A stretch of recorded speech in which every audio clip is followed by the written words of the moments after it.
कार्तिक में आई भी प्यारी धानी हम करब छठ। कार्तिक में अइहा परदेसी बालम घरे होता छठ।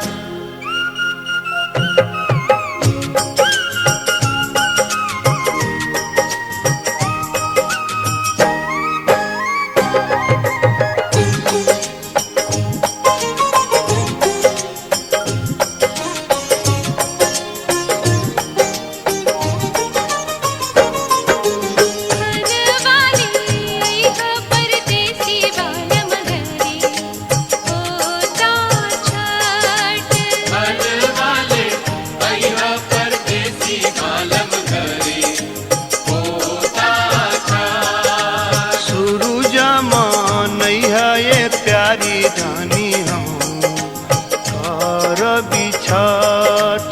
सूरज माँ नहीं है ये प्यारी धनी हम करब छठ।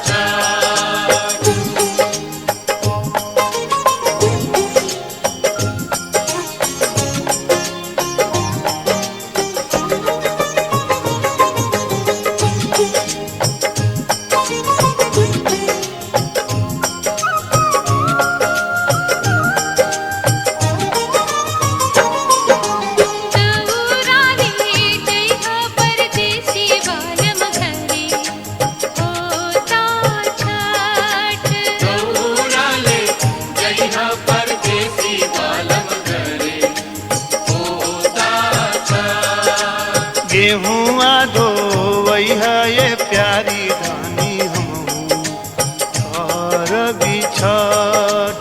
गेहुआ धोवई है ये प्यारी धनी हम करब छठ।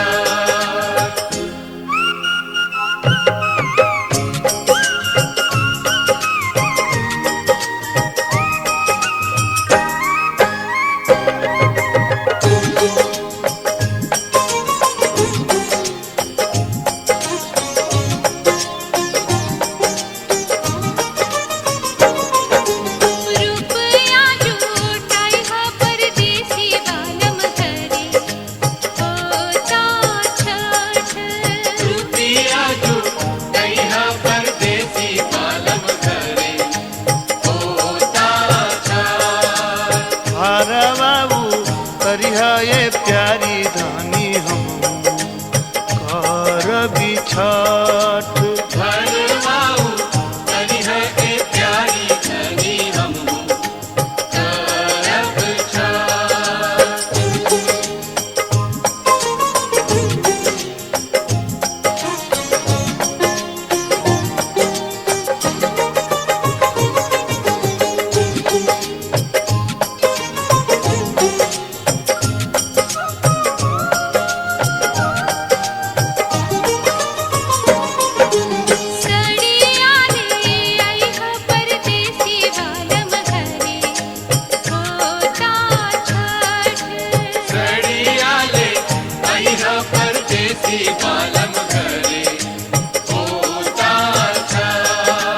ठेकुआ पकई है ये प्यारी धानी हम करब छठ। ठेकुआ पकई है ये प्यारी धनी हम करब छठ।